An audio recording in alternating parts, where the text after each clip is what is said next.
নবীর কাছে এক ইহুদি বিচার নিয়ে আসছে। ওই বিচারের রায়টা আল্লাহর নবী ইহুদির পক্ষে দিয়ে দিছে, মুসলমানের পক্ষে দেয় নাই। ওই বিচারটা মুসলমান একজনের কাছে ভালো লাগে নাই। তিনি দৌড়ায় গেছে ওমরের বাড়িতে। ওমর তাআলাও, ওমর ইফতাহিল বাব, ঘরের দরজা খোলো, ওমর তোমার সাথে আমার কথা আছে। হযরত ওমর বলে কি কথা?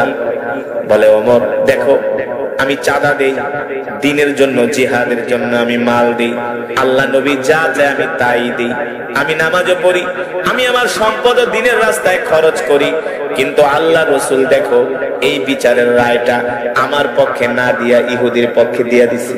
ওমর তুমি বলো এই কাজটা কি ঠিক হইলো নাকি? হযরত ওমর বলে তুমি কি চাও? বলে আল্লাহ রাসূল যদি বিচারের রায়টা আমার পক্ষে দিত তাহলে আমি খুশি হতাম।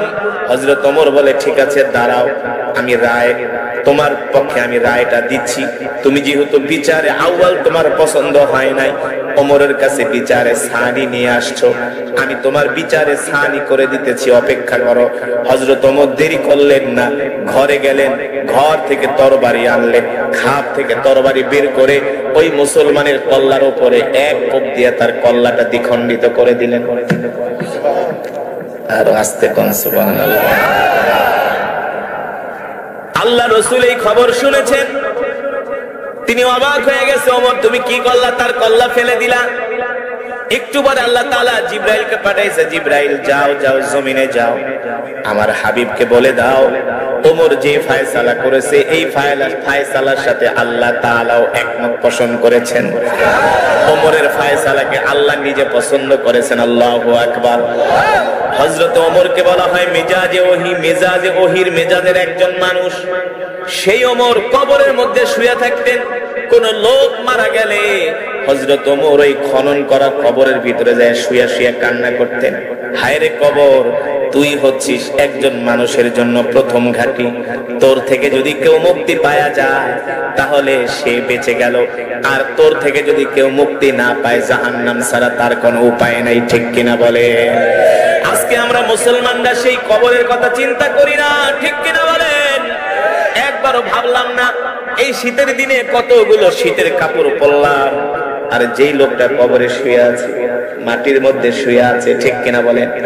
ও মুসলমান, আল্লাহ রাব্বুল আলামিন কোরআনুল কারীমে সে কথাই বলেন, কুল্লু নাফসিন যায়িকাতুল মাউত, কুল্লু নাফসিন যায়িকাতুল মাউত ওয়া ইন্নামা তুওয়াফাউনা উজুরাকুম ইয়াওমাল কিয়ামা ফামান যুহজিহা আনিন নারি ওয়া উদখিলাল জান্নাতা ফাকাদ ফাজ ওয়া মাল হায়াতুদ দুনিয়া ইল্লা মাতাউল গুরুর। আল্লাহ রাব্বুল আলামিন বলে, এ দুনিয়ার মানুষ, প্রত্যেকটা মানুষকে মরতে হবে, মৃত্যুর স্বাদ গ্রহণ করতে হবে। মৃত্যু থেকে কেউ বাঁচতে পারে না, আমরাও বাঁচতে পারবো না, ঠিক কিনা বলেন? ইযা জাআ আজালুহুম লা ইস্তাখিরুনা সাআতা ওয়া লা ইস্তাকদিমুন। আল্লাহ তাআলা প্রত্যেকটা মানুষের হায়াতের জিন্দেগির একটা নির্ধারিত সময় দিয়ে আল্লাহ দুনিয়াতে পাঠাইছে। এক সেকেন্ড বেশিও বাঁচবো না, এক সেকেন্ড কমও বাঁচবো না, ঠিক কিনা বলেন? আমরা দেখবেন মাঝে মাঝে মসজিদ থেকে মাইকিং করে, অমকের ছেলে অমক কামাল উদ্দিন, মরহুম কামাল উদ্দিন রাত 3:10 মারা গেছে। কথা কেন? আবার মাইকিং করে অমকের ছেলে অমক জামাল উদ্দিন দুপুর 2:10 মারা গেছে। মাইকিং হয় কি হয় না? কেন রাত 3টায় মারা গেল, কেন রাত 2টায় মারা গেল, কেন সকাল 6টায় মারা গেল, কেন ভোর 5টায় মারা গেল? এটার কারণ কি? কারণ কি? ইযা জাআ আজালুহুম লা ইস্তাখিরুনা সাআতা ওয়া লা ইস্তাকদিমুন। আল্লাহ তাআলা তার হায়াতের জিন্দেগি লেখা রাখছে 2024 মঙ্গলবার রাত 3টা পর্যন্ত, ঠিক কিনা বলেন? সে এক সেকেন্ড বেশি বাঁচার কোনো উপায় নাই। কারণ আল্লাহ তাআলা যখন পৃথিবী সৃষ্টি করেছেন, আল্লাহ তাআলা নিজের কুদরতে হাত দিয়া আপনার আমার ভাগ্য লিখেছেন। সুবহানাল্লাহ বলেন। নুন সূরাতুল কলম 29 পারায় আল্লাহ তাআলা বলতেছেন, নুন ওয়াল কলামি ওয়া মা ইয়াসতুরুন। সূরাতুল কলম, কলম মানে কলম, কলম মানে কি? কলম মানে কলম। এ যুবক, তোমাকে আমাকে আল্লাহ তাআলা দুনিয়াতে পাঠানোর 50,000 বছর আগে তোমার আমার ভাগ্য আল্লাহ তাআলা লিখেছেন তার কুদরতি কলম দিয়া। তুমি কতদিন বাঁচবা, কতটুকু রিজিক খাবা, কোন জায়গায় রিজিক খাবা, কত টাকা ইনকাম করবা, সব লিখেছেন কি? আরো জোরে বলেন কি? সব আল্লাহ তাআলা তোমার আমার ভাগ্য লিখেছেন। ওয়াল কদরি খাইরিহি ওয়া শাররিহি মিনাল্লাহি তাআলা। আর এই দুনিয়াতে যত আপদ বিপদ আছে সব আসে কার পক্ষ থেকে? জোরে বলেন। যদি বলেন না না না আল্লাহ তাআলার কোনো ক্ষমতা নাই, বলেন নাউযুবিল্লাহ। আল্লাহ তাআলা কোরআনুল কারীমের মধ্যে বলেন ওয়া ইনদাহু মাফাতিহুল গায়বি লা ইয়ালামুহা ইল্লা হু ওয়া ইয়ালামু মা ফিল বাররি ওয়াল বাহর ওয়া মা তাসকুতু মিন ওয়ারাকাতিন ইল্লা ইয়ালামুহা ওয়া লা হাববাতিন ফি যুলুমাতিল আরদি ওয়া লা রাতবিন ওয়া লা ইয়াবিসিন ইল্লা ফি কিতাবিম মুবিন। আল্লাহ তাআলা বলে দুনিয়ার মানুষ রে, আমি আল্লাহ কেমন ক্ষমতাবান একবার চিন্তা করে দেখো। আমার আল্লাহর হুকুম ছাড়া একটা গাছের পাতাও লড়ে না, ঠিক কিনা বলেন? আল্লাহ তাআলা বলে আমি সেই রব, তোমাদের হায়াতের জিন্দেগি কয়দিন বাঁচবা, কতটুকু রিজিক খাবা, কয় টাকা ইনকাম করবা, কয়জন ছেলে সন্তান হবে, সব আমি আল্লাহ তোমার ভাগ্যে লিখে দিয়েছি, ঠিক কিনা বলেন? আল্লাহ তাআলার রাসূল বলেন আল্লাহ তাআলা দুনিয়াতে মানুষ পাঠানোর পূর্বে আরশে আজিমের মধ্যে আল্লাহ তাআলার একটা কুদরতি গাছ আছে। ওই গাছের মধ্যে সবার নামে একটা করে পাতা আছে। কি আছে? ওই পাতার মধ্যে আপনার নাম লেখা। আপনি কতদিন বাঁচবেন, কতটুকু রিজিক খাবেন, কোন জায়গায় আপনার মৃত্যু হবে, সবকিছু লেখা আছে। সুবহানাল্লাহ বলেন। যখন আপনার আমার মৃত্যুর সময় হয়ে যায়, হাদিস শরীফে আসছে 40 দিন আগে আপনার আমার নামের পাতাটা হলুদ বর্ণ হয়ে যায়। কি হয়ে যায়? কয়দিন আগে? কথা বলে না, কয়দিন আগে? 40 দিন আগে আপনার আমার নামের পাতাটা হলুদ বর্ণ হয়ে যায়। এই কারণে দেখবেন দুনিয়া থেকে যারাই মারা গেছে 40 দিন, মৃত্যুর 40 দিন আগে তার কথাবার্তার ভিতরে একটা পরিবর্তন চলে আসে, তার খাওয়া দাওয়ার মধ্যে একটা পরিবর্তন চলে আসে, তার অ্যাটিটিউড ব্যবহারের মধ্যে একটা পরিবর্তন চলে আসে। ওই যে 40 দিন আগে মালাকুল মউত আজরাইল দিনে তার কাছে একবার আসে, কয়বার? আয়েশা বলে হে বনি আদম ভালো হয়ে যা, তোর কৃত গুনাহের জন্য আল্লাহর কাছে তওবা কর, তোর বাকি আছে আর মাত্র 39 দিন। এইভাবে করে হাদিস শরীফে আসছে প্রত্যেক দিন মালাকুল মউত তাকে একবার একবার করে সতর্ক করে যায়। এই কারণেই দেখবেন যে মানুষটা মারা যায়, দেখবেন 40 দিন আগে থেকে তার কথাবার্তা, খাওয়া দাওয়া, চলাফেরার মধ্যে একটা পরিবর্তন চলে আসে। ওই যে মালাকুল মউত আয়েশা বলে যায় তোর বাকি আছে আর 39 দিন, 38 দিন, 37 দিন। যত দিন যায় তত লোকটা দুর্বল হতে থাকে। এই কারণে দেখবেন অনেক মানুষ মারা যাওয়ার আগে স্ত্রীদেরকে ডাকে, সন্তানদেরকে ডাকে, এমনি এমনি ডাকে না, ডাইকা কয় আমারে ক্ষমা করে দিও। সন্তানকে কয় শোন বাবারে, বাবার সম্পদ গুলা দেখে রাখিস, তোর মাকে দেখে রাখিস। সন্তান বলে বাবা তুমি এইভাবে কথা বলো কেন? কথা বলার কারণ হলো তার মৃত্যুর ঘন্টা বেজে গিয়েছে, ঠিক কিনা বলে? মানুষ বোঝে না, বোঝে না। যখন 3 দিন বাকি থাকে মালাকুল মউত 3 বার আসে, দৈনিক সকাল দুপুর রাত। কয়বার আসে? আয়েশা বলে বনি আদম, বনি আদমের সন্তান, আদমের সন্তান, আশরাফুল মাখলুকাত, তুই এখনো তোর গুনাহের জন্য আল্লাহর কাছে তওবা করস নাই, তোর মৃত্যুর মাত্র আর 3 দিন বাকি আছে। দেখবেন এই কারণে মানুষ মৃত্যুর 3 দিন আগে খাওয়া দাওয়া বন্ধ করে দেয়, শরীরে শক্তি থাকে না, আত্মীয় স্বজনদেরকে দেখলে ফেল ফেল করে তাকায় থাকে, মানুষের কাছে দেখলেই শুধু দোয়া চায়। যদি আল্লাহওয়ালা হয় দোয়া চায়, ইবাদত বাড়ায় দেয়। যারা আল্লাহওয়ালা তারা মৃত্যুর আগে বুঝতে পারে, এই কারণেই বলে আমার কবরটা ওই জায়গায় দিবা, অমুক আলেম দিয়ে আমার জানাজা দিবা, ঠিক কিনা বলেন? বুঝতে পারে। আবার সব সময় ওযু অবস্থায় থাকে, আল্লাহু আকবার, সব সময় ওযু অবস্থায় থাকে, সব সময় নামাজের ভিতরে থাকে। যারা আল্লাহওয়ালা, যারা কি আল্লাহওয়ালা, তারা মৃত্যুর আগে বুঝতে পারে এই দুনিয়া ছেড়ে চলে যাবে। আল্লাহু আকবার। তারা বেশি বেশি করে ইবাদত করে, বেশি বেশি করে আল্লাহ তাআলাকে ডাকতে থাকে। কারণ ওই যে মালাকুল মউত এসে বইলা গেছে তোর বাকি আছে কয়দিন, ঠিক কিনা বলেন? যখন বলে তোর বাকি আছে 3 দিন, তখন তার ভিতরে একটা পেরেশানি চলে আসে।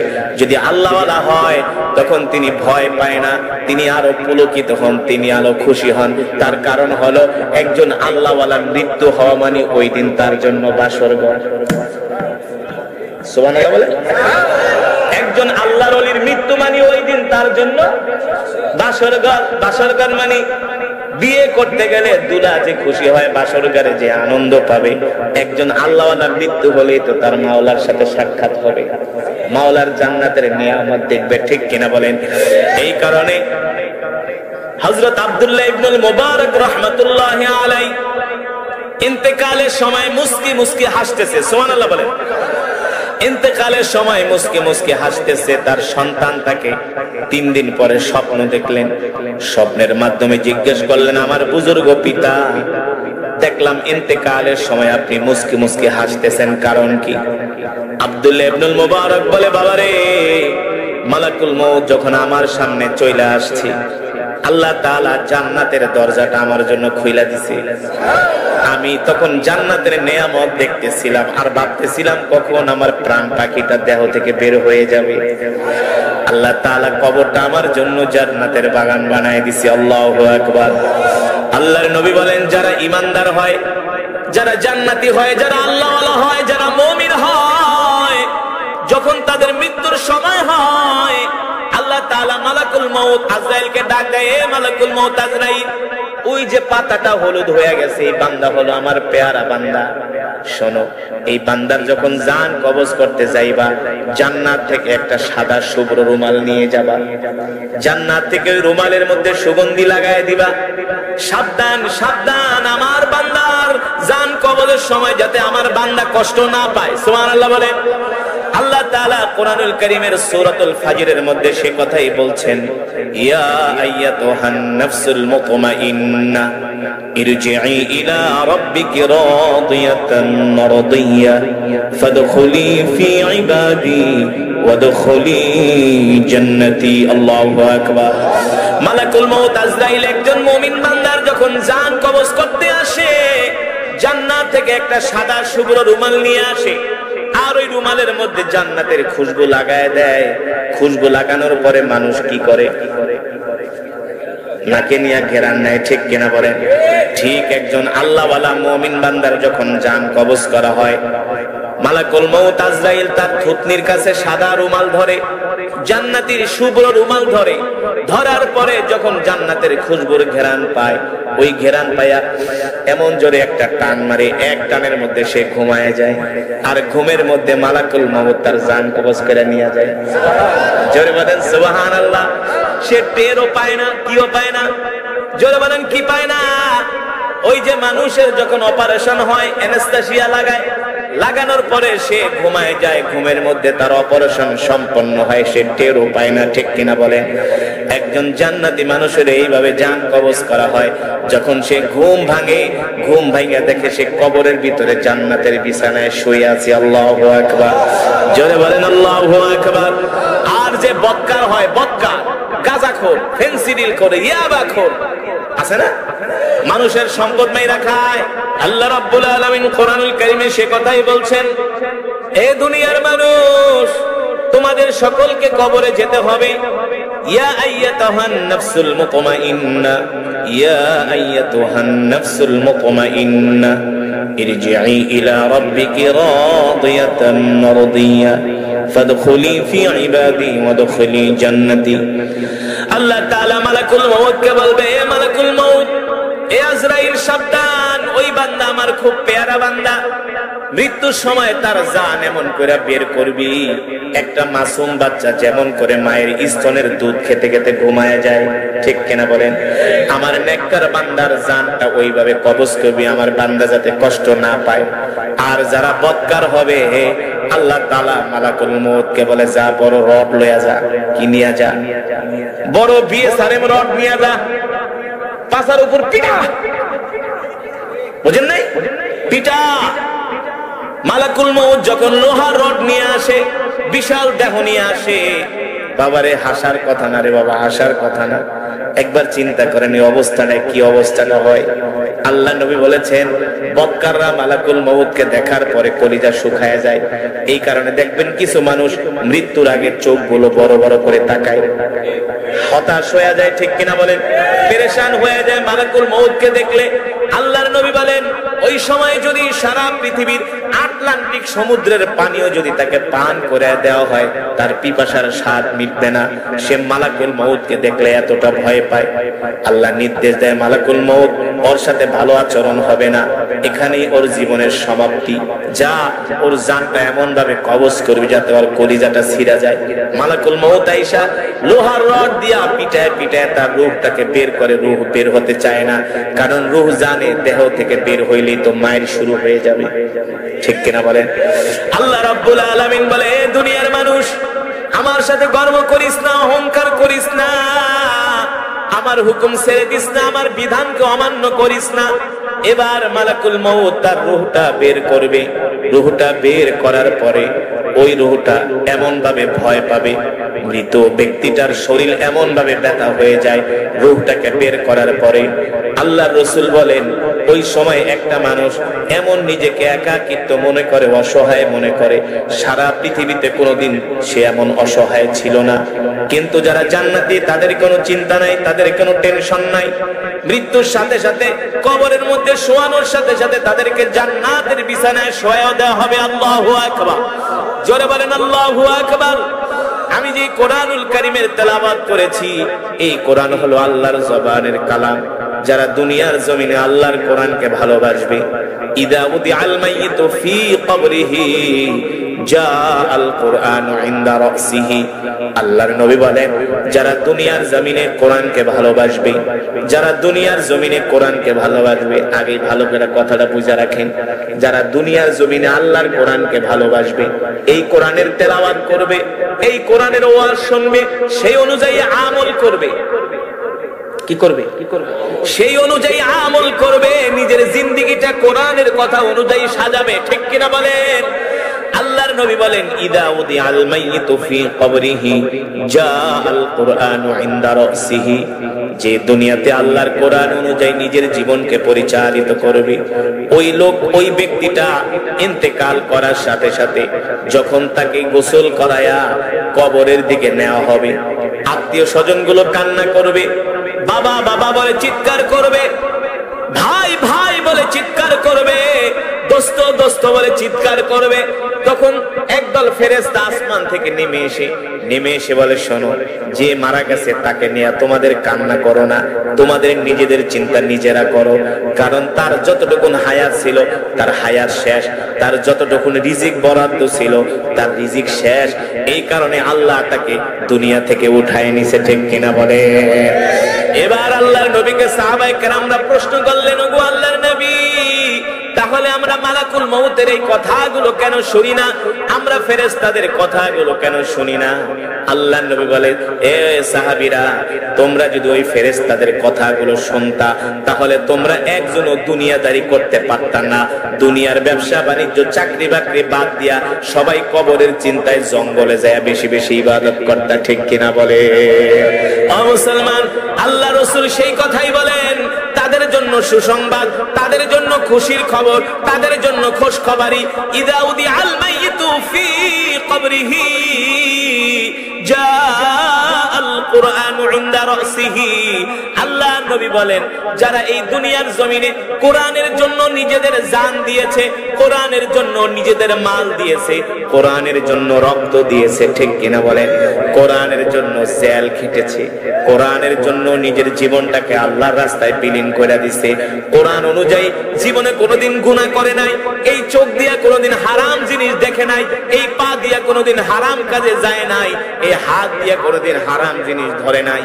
আল্লাহর নবী বলেন, তাদের জন্য সুসংবাদ হলো, ইদা উদিআল মাইয়িতু ফি কবরিহি জাআল কুরআনু ইনদা রাসিহি। এই হামিলে কোরআন যখন মারা যাবে, মারা যাওয়ার পরে আত্মীয় স্বজন যখন তাকে কবরের দিকে নিয়ে যাবে, কি করবে? আত্মীয় স্বজন যখন তাকে কবরের দিকে নিয়ে যাবে, সে সব দৃশ্যগুলো দেখবে। সে মনে করবে আমি ঘুমায় আছি, ঘুমের ভিতরে স্বপ্ন দেখতেছি। আমরা অনেক সময় ঘুমের ভিতরে মরে গেছি, দেখি কি দেখি না? নিজেই মরে গেছি দেখি, আবার নিজেকে গোসল দিতেছে না দেখি, কবরের দিকে নিতেছে দেখি, পরে সজাগ হয়ে দেখি না আমি বিছনায় ঘুমায় আছি, ঠিক কিনা বলে? আল্লাহ নবী বলেন একজন মানুষ যখন মারা যায় যদি সে নেককার হয় সে মনে করবে ঘুমায় আছে, তাকে কবরের দিকে নিতেছে ঘুমায় আছে। যখন চূড়ান্ত পর্যায়ে আত্মীয় স্বজনরা কবরের ভিতরে নেমে যখন গামছা দিয়ে চেঙ্গুলা করে তাকে কবরে শোয়ানো হবে, যখন মাথার উপরে বাঁশের ছাউনি দেয়া হবে, কলা পাতা বিছিয়ে দেওয়া হবে, তখন ওই মানুষটা এতটা একাকিত্ব হয়ে যাবে, তখন চিল্লায় চিল্লায় বলে, এ সন্তান আমাকে তোরা একা একা কবরে রাইখা যাইস না, এ ভাই আমাকে তোরা কবরে রাইখা যাইস না, বাবা গো কবরে আমাকে এইভাবে রেখে যেও না, ও আমার দোস্তরা আমাকে এইভাবে কবরে রেখে যেও না। সে চিৎকার করতে থাকে, এই কবরে আমি কিভাবে থাকবো? আল্লাহ, কতটা অসহায় অবস্থা। প্রত্যেকটা মানুষেরই অবস্থা হবে, সবারই অবস্থা হবে। যখন কবরের ভিতরে আমরা রাখি তখন সে ভয় পায় না, যখন বাঁশের ছাউনি দিয়া দিই তখন মনে করে যে আর তো বাঁচার উপায় নাই, তখন সে ইয়া নাফসি ইয়া নাফসি বলে চিৎকার করতে থাকে, আমাকে এইভাবে একা করে তোমরা যেও না, এই কবরে আমি কিভাবে একা একা থাকবো? আল্লাহ এই কবরটা আমাদের জন্য জান্নাতের বাগান বানায় দিয়ে, আরো জোরে শুনে বলি আমিন। আল্লাহর নবী বলেন যদি সে আল্লাহ ওয়ালা হয়, যদি সে কোরআনকে ভালোবাসে, কোরআনকে মহব্বত করে, তখন তার কোনো চিন্তা থাকবে না, তাকে কবরে শোয়ানোর সাথে সাথে আল্লাহর কোরআন তার কবরে এসে হাজির হয়ে যাবে। একটু আগে আমি আপনাদেরকে যেই কোরআন শোনাইলাম এই আল্লাহর কোরআন তার কবরে আইসা তার মাথার সামনে দাঁড়ায়া যাবে। ইদা উদি আল মাইয়িতু ফি কবরি জা আল কোরআন ইনদা রাস, এই কোরআন তখন কবরের ভিতরে আলো দিবে। সুবহানাল্লাহ। কবরের ভিতরে তো কোনো বাতি থাকবে না, থাকবে কারেন্টের ব্যবস্থা থাকবে নাকি? অন্ধকার কবর, যেখানে নাই কোনো বাতি, নাই কোনো সাথী, নাই কোনো বন্ধু বান্ধব, আত্মীয় স্বজন, যেই কবরের নাই কোনো দরজা, নাই কোনো জানালা। আল্লাহ দেখেন মাটি থেকে মাত্র 3 হাত মাটির নিচে, না জমিন থেকে মাত্র 3 হাত মাটির নিচে। আজ পর্যন্ত আমেরিকার বিজ্ঞানীরা, ফ্রান্সের বিজ্ঞানীরা, জার্মানের বিজ্ঞানীরা, এমনকি পৃথিবীর সবচেয়ে জ্ঞান বিজ্ঞানে উন্নত সাধন করেছে চায়না, ইসরায়েল, এত জ্ঞান বিজ্ঞানে এত কিছু তারা আবিষ্কার করলো, উদ্ভাবন করলো, আজ পর্যন্ত তারা বলতে পারলো না জমিন থেকে মাত্র 3.5 হাত মাটির নিচে কি হচ্ছে। পারছে বের করতে? পারে নাই, পারবেও না কোনোদিন। এতদিন আমেরিকার বিজ্ঞানীরা বলেছে মানুষ মারা গেলেই শেষ। এই গত 1 সপ্তাহ রিপোর্টে তারা বলেছে মানুষ মারা যাওয়ার পরেই শেষ হয়ে যায় না, সে আরো কিছুক্ষণ বেঁচে থাকে। মানে কবরে আপনি কি মরে গেছেন মানে কি শেষ নাকি কি মনে করছেন? আসল ধরা আছে কি আছে না? কবরের ভিতরে আপনার 3টা প্রশ্ন জবাব দিতে হবে কি হবে না? এর আগে কি আল্লাহ আপনাকে ছাড়বে নাকি? আমেরিকার বিজ্ঞানীরা এটা গবেষণা করে বের করেছে মানুষ মারা যাওয়ার কিছুক্ষণ হচ্ছে জীবিত থাকে। কেন জীবিত থাকে? যখন তাকে কবরের মধ্যে শোয়ানো হয় আবার তার আত্মাটা তার মধ্যে ফিরায় দেওয়া হয়। কেন? 2জন ফেরেশতা আসে তাকে প্রশ্ন করার জন্য, মার রব্বুকা ওয়া মান দীনুকা ওয়া মান নাবিয়ুকা। যুবক, ও দোস্ত, ও বন্ধু, এই কবর এমন এক ঘর যেখানে নাই কোনো বাতি, নাই কোনো সাথী। কবর আমাদের প্রতিদিন ডাকে, ইয়া আইয়ুহাল ইনসান আনা কবরুল ওয়াহিদা, আমি কবর একাকিত্বের ঘর। ইয়া আইয়ুহাল ইনসান আনা কবরুল গুরফা, আমি কবর অন্ধকার ঘর। সাবধান সাবধান, এই কবরে আলো ছাড়া এসো না। সাবধান সাবধান, এই কবরে বিছানা ছাড়া এসো না। সাবধান সাবধান, কবরের পাথেও ছাড়া কবরে আইসো না, তাইলে কিন্তু উপায় নাই। ঠিক কিনা বলেন? যেই কবরের ভয়ে আমাদের আম্মাজান হযরত খাদিজাতুল কুবরা রাদিয়াল্লাহু তাআলা আনহা যেই কবরের ভয়ে এত ভীত সন্ত্রস্ত ছিলেন, কেমন ভয় পেয়েছেন আম্মাজান। ইন্তেকালের আগে আল্লাহ নবীকে ডাক দিছে, ওগো প্রাণের স্বামী এদিকে আসেন, আমার যত সম্পদ ছিল সব সম্পদ আমি আল্লাহর রাস্তায় দান করে দিছি, আপনি তো আমাকে ভালোবাসেন। আল্লাহ নবী ডাক দিয়ে বলে, খাদিজা রে, আমি যে তোমাকে কত ভালোবাসি আল্লাহ ছাড়া কেউ জানে না। আমি যে তোমাকে কত ভালোবাসা বিবাহ করেছি। আম্মা জান খাদিজা বলে, ওগো প্রাণের স্বামী, যদি আপনি আমাকে ভালোবাসেন আমি আপনার কাছে 3টা জিনিস চাইবো। আল্লাহ নবী বলে, খাদিজা তুমি কি চাইবা? বলে, 1 নম্বরে আমি যখন মারা যাব আপনার শরীরের জুব্বাটা দিয়া আমাকে কাফনের কাপড় পরায় দাফন দিবেন। আপনার শরীরের জুব্বা দিয়া কি করবেন? কাপড়ের কাপড় বানায় আমাকে দাফন দিবেন। 2 নম্বরে আপনি আমাকে কবরে শোয়ানোর জন্য যে কবরটা খনন করবেন, এই কবরের চতুর্পাশে আপনি কিছুক্ষণ হাঁটবেন কবরে নেমে। আল্লাহ নবী বললেন ঠিক আছে। 3 নম্বরে বলে আপনি আমাকে কবর দেওয়ার সাথে সাথে চলে আসবেন না, কিছুক্ষণ সময় কবরের সামনে দাঁড়ায় থাকবেন। আল্লাহ নবী বললেন কেন খাদিজা? বলে আপনি আমার কবরের যে 3টা প্রশ্ন করবে, এই 3টা প্রশ্নের জবাব আপনি নিজে দিয়ে দিবেন। ঠিক আল্লাহ নবী জিজ্ঞেস করলেন খাদিজারে, আমি যদি আমার জুব্বা দিয়ে কাফনের কাপড় বানায় তোমাকে দাফন দিয়েতে করে তোমার কি হবে? আম্মা জান খাদিজা বলে, ওগো আল্লাহর নবী, আমি যদি জাহান্নামী হয়ে যাই তাহলে জাহান্নামের আগুনের এত বড় সাহস নাই, আল্লাহর নবীর জুব্বা মোবারকে জাহান্নামের আগুন লাগবে। ঠিক কিনা বলেন? জাহান্নামের আগুনের এত বড় ক্ষমতা নেই যে আল্লাহর নবীর জুব্বা মোবারকে জাহান্নামের আগুন ধরবে। আল্লাহ নবী বললেন ঠিক আছে। 2 নম্বরে আমি তোমার কবরের চতুর্পাশে হাঁটলে কি হবে? আম্মা জান বলে, যদি কবরে ধরা খায়া যায় তাহলে কবর তো এক পাশের মাটি আর এক পাশে যায় চাপ দিবে, তখন তো আমি শেষ হয়ে যাব। যদি আপনার পা মোবারক ওই কবরের মাটির পাশে লাগে তাহলে এক পাশের মাটি কোনো সময় আরেক পাশে আসার সাহস পাবে না। আল্লাহু আকবার। যেখানে আল্লাহর নবীর বরকতি পা মোবারক লেখেছে, ঠিক কিনা বলেন? ঠিক আম্মা জান যেইভাবে বললেন, আল্লাহর নবী ইন্তেকালের পরে আম্মা জানকে সেইভাবেই দাফন করলেন। কিন্তু 3 নম্বরে আল্লাহর নবী যখন আম্মা জানকে কবরে শোয়ান, বারবার আম্মা জানের মাথা মুবারকটা আল্লাহর নবী পশ্চিম দিকে ফিরায় দেন। বারবার আল্লাহর নবীর মাথা মুবারকটা, আম্মা জানের মাথা মুবারকটা পশ্চিম দিকে ফিরায় দেন, কিবলার দিকে ফিরায় দেন। কিন্তু আম্মা জানের মাথা মুবারক কিবলার দিকে ফিরে না, বারবার আসমানের দিকে ঘুরে যায়। আল্লাহ নবী চিন্তায় পড়ে গেলেন, কি হলো? আমার খাদিজার মাথাটা কেন কিবলার দিকে ফিরে না, আসমানের দিকে হয়ে যায়? কারণ কি? আল্লাহ ফেরেশতা দিয়া ঘুরায় দেয়। সুবহানাল্লাহ বলেন। আল্লাহর নবী যখন টেনশনে পড়ে গেলেন, আল্লাহ তাআলা জিবরাইলকে পাঠাইলেন, হে জিবরাইল, যাও যাও আমার হাবিবকে যে বলো আমার হাবিব যাতে কষ্ট না পায়। আমি চাই না আমার খাদিজার মাথাটা চেহারাটা কিবলার দিকে থাকবে, আমি চাই আমার খাদিজার চেহারাটা আসমানের দিকে থাকবে। কারণ আমি আল্লাহ স্বয়ং আরশ থেকে তাকায়া তাকায়া আমি আমার খাদিজার চেহারাটা দেখব। আমার খাদিজা দ্বীনের জন্য, ইসলামের জন্য আমাকে এত ভয় করেছে। আল্লাহু আকবার। আল্লাহ নবী আম্মা জান খাদিজাকে কবর দিয়া তার কবরের পাশে দাঁড়ায় আছে। আল্লাহ নবী যায় না, কান্না করতেছে। আল্লাহ জিবরাইলকে পাঠায় দিয়েছে, জিবরাইল যাও আমার হাবিব কান্না করে কেন?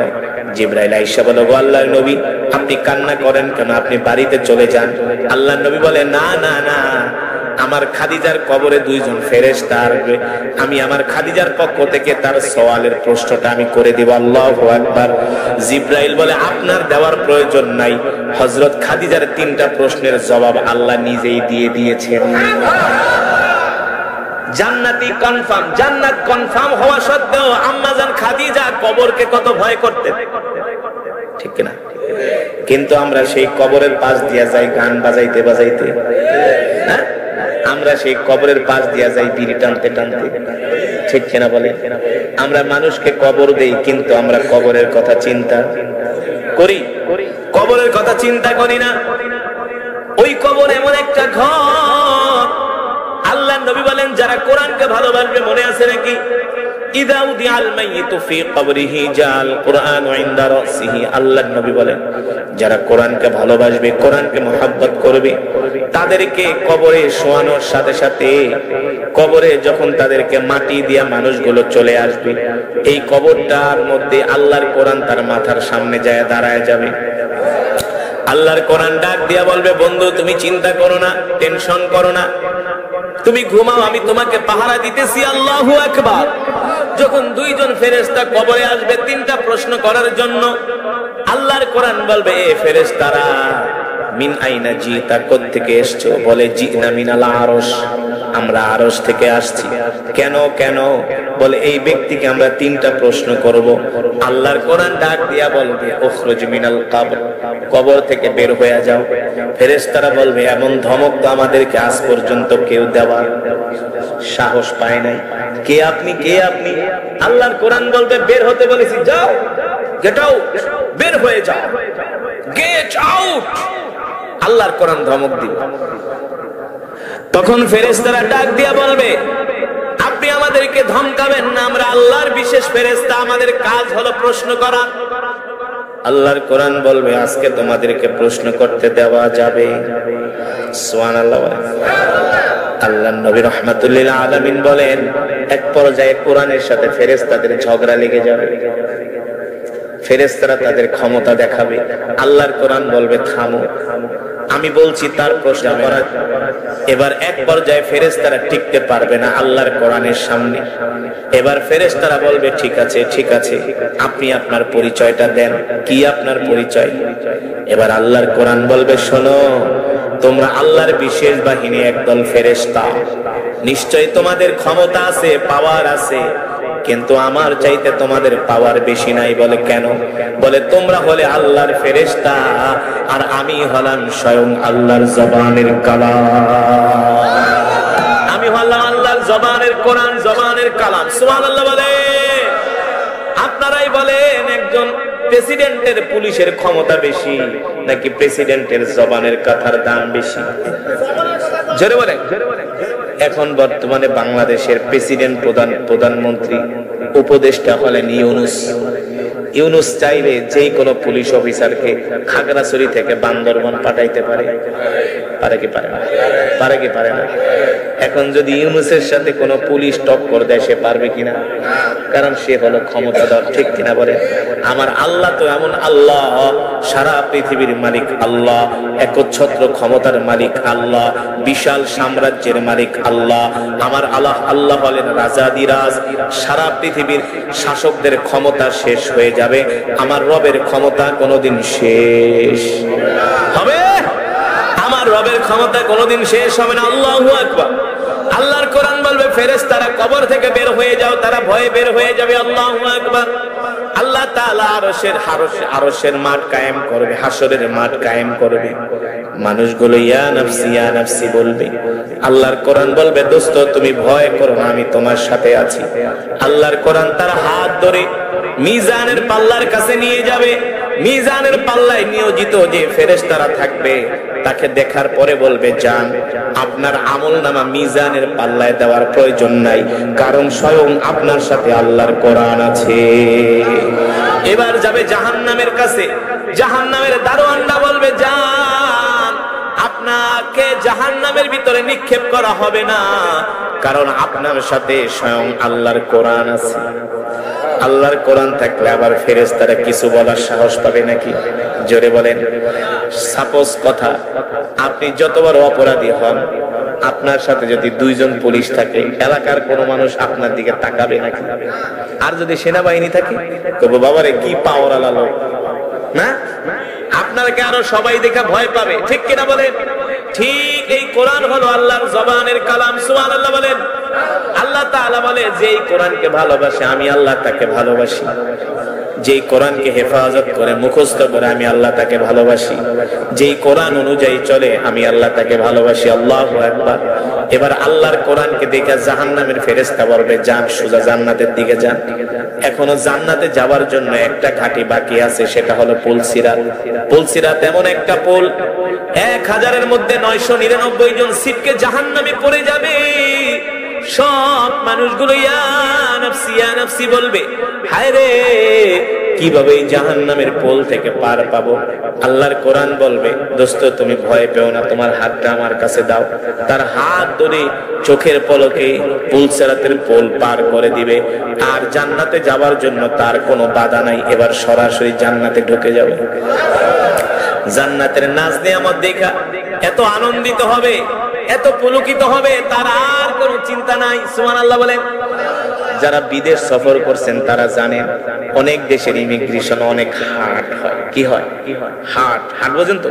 খুব কঠিন, অনিশ্চিত। আপনি বাংলাদেশ থেকে বিমানে উঠছেন, আপনি সিঙ্গাপুর ঢুকতে পারবেন কিনা, আমেরিকায় ঢুকতে পারবেন কিনা, অনিশ্চিত। এত সোজা? ইমিগ্রেশন অফিসার আপনাকে অনেক প্রশ্ন করবে। একটা প্রশ্নের উত্তর যদি দিতে না পারেন, এই যে 22 ঘন্টা জার্নি করে গেলেন বাংলাদেশ থেকে আমেরিকা, আবার আপনাকে ব্যাক পাঠায় দিবে।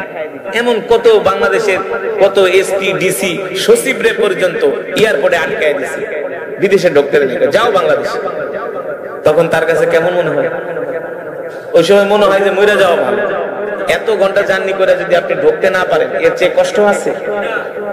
যখন আমরা বিদেশে যাই মাঝে মাঝে, যখন শুনি ভাই এয়ারপোর্ট খুব গরম, এয়ারপোর্ট কি ইমিগ্রেশন অফিসার খুব গরম, সবাইকে খুব পাসপোর্ট দেখে, এই প্রশ্ন করে ওই প্রশ্ন করে। যখন সে ইমিগ্রেশন অফিসার সিলটা মাইরা পাসপোর্ট দেখ, আরে পাচ্ছি, দোস্তরে ফোন দেয়, দোস্ত আমি কিন্তু ইমিগ্রেশন পার হয়ে গেছি, তাড়াতাড়ি গাড়ি লয়ে আয়। কফির দোকানে দেয়, কফি খায়, বাপের ফোন দেয়, মায়ের ফোন দেয়, মা ঢুকে গেছি বিদেশে। বুঝেন নাই? ঠিক একটা মানুষ জাহান্নামের ইমিগ্রেশন, মিজানের পাল্লার ইমিগ্রেশন, পুলসিরাতের ইমিগ্রেশন, তিনটা ইমিগ্রেশন। প্রথমটা হলো কবরে, কবর পার হয়ে গেছে, এবার যাবে মিজানের পাল্লার কাছে, পার হয়ে গেছে, এবার যাবে জাহান্নামে, পার হয়ে গেছে। শেষ ইমিগ্রেশন হলো, ঘাটি হলো পুলসিরাতের পুল। এইটা যখন পার হয়ে জান্নাতে ঢুকে দেখে নাজ নেয়া। বাংলাদেশ আর মালয়েশিয়া কিন্তু এক না, বাংলাদেশের চেয়ে মালয়েশিয়া হাজার লক্ষ গুণে সুন্দর। যখন আপনি মালয়েশিয়া ইমিগ্রেশন পার হইয়া লাল নীল বাতি দেখবেন, সুন্দর সুন্দর ফুলের বাগান আর বিল্ডিং দেখবেন, কেমন লাগবে? কেমন লাগবে? একটা সুন্দর দেশে আইছে রে, মনের মতো ঘুরবো, ঠিক কিনা বলে? ঠিক একটা মানুষ জান্নাতে যখন ঢুকবে, আল্লাহ এবং জান্নাত, সুবহানাল্লাহ বলে, জান্নাত দেখা পাগল হয়ে যাবে, পাগল আত্মহারা হয়ে যাবে। ওই যে বললাম জান্নাতের কার্পেট গুলো হবে এক হাত উঁচু, পাড়া দিবে, নিচের দিকে ডেবে যাবে। জান্নাতের ভিতরে থাকবে স্বর্ণের গাছ আর রাস্তায় কোন সুবহানাল্লাহ, ইন্নালিল মুত্তাকিনা মাফাজা হাদাইকা ওয়া আনাবা ওয়া কাওয়াইবা আতরাবা ওয়া কাসান দিহাকা। সব আল্লাহর কোরআন, আমার বানানো কথা না। জান্নাতের ভিতরে দেখলেই ঢুকবেন, ঢুকলেই দেখবেন আঙ্গুরের বাগান। কিসের বাগান? কিসের বাগান? আরো বলেন কিসের বাগান? হাদাইকা ওয়া আনাবা, আঙ্গুরের বাগান, ঠিক কিনা বলেন? ওয়া কাওয়াইবা আতরাবা, জান্নাতে ঢুকেই দেখবেন সুন্দর সুন্দর রমণীরা দাঁড়ায় আছে। কি কি সুন্দর সুন্দর রমণী হুরেরা দাঁড়ায় আছে। তাদের চেহারা এমন সুন্দর, কেমন সুন্দর বলবো? কেমন সুন্দর হবে হুর বলবো? যাদেরকে কোনোদিন দুনিয়ার চোখ দেখে নাই। হুরদের শরীর হবে এমন নরম, কেমন নরম, ডিম ভাঙলে ডিমের কুসুমটা ধরছেন কোনোদিন হাত দিয়া? হলুদ অংশটা ডিম ভাঙলে ডিমের হলুদ অংশ কুসুমটা যেমন নরম, হুরদের শরীর গুলো হবে এমন নরম। হুররা এত সুন্দরী হবে, তাদের হাড়ের ভিতরে যে মগজ আছে সেই মগজ পর্যন্ত দেখা যাবে। সুবহানাল্লাহ। হুরদের দাঁতের আলোতে পুরা পৃথিবী আলোকিত হয়ে যাবে। হুরদের চুলগুলো থাকবে গোল্ড কালারের। ফর এক্সাম্পল, মেয়েরা দেখবেন গোল্ড কালার করে চুলে, করে কি করে না? কেন করে? কালো চুলের ভিতরে একটু গোল্ড কালার করলে দেখতে ভালো লাগে, ঠিক কিনা বলেন? জান্নাতীদের চুলগুলো থাকবে স্বর্ণের মতো চিকচিক করবে। আল্লাহ তাআলা এক একজন বান্দাকে কম হলো 70টা হুর দিবে। হুরগুলো ডাকবে, আসো আমার কাছে, আসো আমার কাছে, আসো এই ঘরে, আসো ওই ঘরে, আসো। কেমন লাগবে? কেমন? এই সলিমুদ্দিনা কথা কয় না, কেমন লাগবে? 70 জনে ডাকবে, 70 জনে। কোন হুজুর দুনিয়াতে একটা করছি, আরো তো একটা করতে মন চায়, কিন্তু বইয়ের ডরে মুখ খোলে না, ঠিক কিনা বলে? বিয়ে একটা করছেন, আরেকটা করতে মন চায়, বুক ফাটে তো মুখ কথা কয়। যে কয় যে হুজুর বিয়ে আমি একটা করছি আর করতে মন চায় না, তাইলে বুঝবো এটা 1 নাম্বার পুরুষ না, ঠিক কিনা বলেন? আর যে একটা করার পরে বলবে আমার আরো একটা করতে মন চায়, আরো একটা, আরো একটা, কয়টা পর্যন্ত যায় যাচ্ছে? জোরে বলেন। মা বোনেরা, আপনারা আমার বিরোধিতা করেন না যে হুজুরে কি কোন, আপনাকে 4টার দরকার নেই, একটাই করেন। কিন্তু যদি আল্লাহর রাসূল বলছেন 4টা জায়েজ আছে, ঠিক আছে, কিন্তু যদি তুমি একটা নিয়ে সন্তুষ্ট থাকো, তাকে পরিপূর্ণ দেওয়ার পরে যদি প্রয়োজন ইনসাফ করতে পারো তাইলে করবা, এছাড়া না। আল্লাহর নবী বলেন 70টা করে হুর দেওয়া হবে। 70টা হুর, এক এক হুর ডাকবে, আসো আমার ঘরে, আসো আমার ঘরে, আসো। মা বোনেরা আবার মনে করেন ওই জায়গায় হিংসা করবেন, ওখানে হিংসার কোনো সুযোগ নাই। হিংসা অহংকার সব দুনিয়াতে, জান্নাতে কোনো হিংসা অহংকার। এক একজন পুরুষ হয়ে যাবে 25 বছরের যুবক। কত বছরের? ওয়াকাওয়াইবা আতরাবা। এবার 25 বছরের সাথে কয় বছর মিলে? 18 বছর। জান্নাতের হুরগুলো থাকবে 18 বছরের। ওয়াকাওয়াইবা আতরাবা, এক একজনের চেহারা এমন সুন্দর, আল্লাহু আকবার। এমন সুন্দর, এমন সুন্দর চোখগুলো, এমন সুন্দর চোখগুলো, এত সুন্দর চেহারাটা, এত সুন্দর, মানুষ পাগল হয়ে যাবে। আল্লাহর নবী বলেন, একটা হুর যদি জান্নাতে আয়েশা শুধু উকি মারতো, তার দাঁতের আলোতে সারা পৃথিবী আলোকিত হয়ে যেত। এত সুন্দর। এই হুর কারা পাবে? যারা দুনিয়াতে বেশি বেশি গাঞ্জা খাবে, ফেন্সিডিল খাবে, মদ খাবে, মমতাজের গান শুনবে, পিঠে লাল করে ফেলাইবে। ঠিক কিনা বলে? এই হুর কারা পাবে? যারা তাহাজ্জুদের নামাজ পড়বে, ফজরের নামাজ পড়বে, এশারের নামাজ পড়বে, শীতের ভিতরে ঠান্ডা পানি দিয়ে ওযু করে, যারা সকাল সন্ধ্যা কোরআন পড়ে, কোনো গুনাহ করে না, কোনো বেগানা মহিলার দিকে তাকায় না, সিগারেট খাইতে মন চায় খায় না। ঠিক কিনা বলে? বন্ধু বান্ধবের সাথে খারাপ আড্ডায় যায় না। ঠিক কিনা বলে? আজান দিলে সবার আগে আগে মসজিদে চলে আসে না। আর যারা গাঞ্জার পোটলা নিয়ে দূরে, গাঞ্জটিরা তোকে দুনিয়াও বরবাদ, আখিরাতও বরবাদ। গাঞ্জা বানাইতে বানাইতে আঙ্গুল কাটলি, এই গাঞ্জটিরা, ফেন্সিডিল খোররা, ইয়াবা খোররা, হারাম খোররা, শুনে রাখ, তোকে দুনিয়াও শেষ। খাসিরাত দুনিয়া ওয়াল আখিরাত। না দুনিয়া পালি না আখিরাত পালি। ঠিক কিনা বলেন? যদি আখিরাত পাইতে চান দুনিয়াকে ছেড়ে দেন। ঠিক কিনা বলেন? 5 ওয়াক্ত নামাজ আজ থেকেই ধরেন। ঠিক কিনা বলেন? এবার যখন কোরআন তাকে জান্নাতে ঢুকায় দিবে, এবার জান্নাতে ঢুকায় দেওয়ার বলবে, দোস্ত তুমি না থাকলে তো আমার অবস্থা খারাপ হয়ে গেছিল।